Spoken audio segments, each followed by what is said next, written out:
Bonjour Alain, je suis ravie de te retrouver pour cette nouvelle série de vidéos inspirantes. Alain, ce que j'aimerais te demander, ce que je souhaiterais savoir, c'est qu'est-ce que tu penses avoir réussi à transmettre de plus important dans ta carrière de formateur?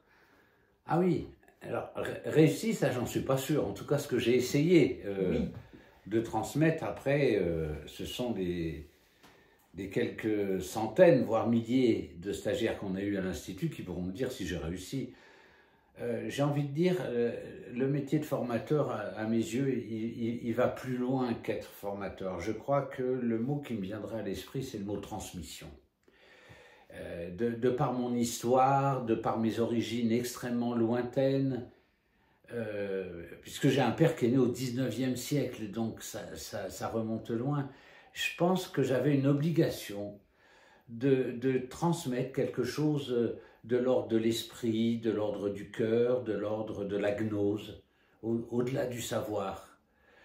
Et cette transmission, elle pouvait se faire, me semble-t-il, qu'avec la passion de la vie. Ça me rappelle d'ailleurs une anecdote à propos de Raymond Abrezol, j'en ai déjà parlé, éminent sophrologue qui venait souvent à Avignon, et on avait organisé une conférence à la faculté des lettres, pendant 1 heure et demie, il parle de la sophrologie, il la décrit dans tous les sens, les applications, et c'est terminé, on va tous partir, il dit au revoir. Il y a une petite dame qui se lève, j'en rappellerai toujours, qui dit « Mais docteur, c'est quoi la sophrologie ?» Alors toute la salle fait « Oh, il avait passé 1 heure et demie à en parler », et il répond, moi je l'ai trouvé admirable, il répond « C'est faire l'amour avec la vie ».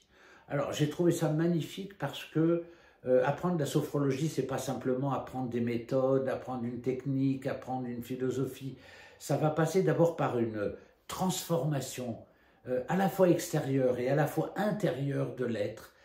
C'est pas comme un autre métier, on a juste besoin d'être un technicien, d'une réflexion sur un projet. Certes, il y a de la réflexion, l'intellect peut aussi participer au métier de sophrologue, mais il y a d'abord cette mutation intérieure, c'est presque philosophal, qui peut amener les individus à trouver cette quête, non pas de ce qu'ils vont devenir, mais ce qu'ils ont déjà été et qu'ils avaient oublié d'être.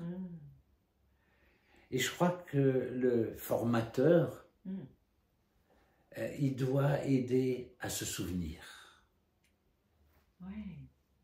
Merci Alain.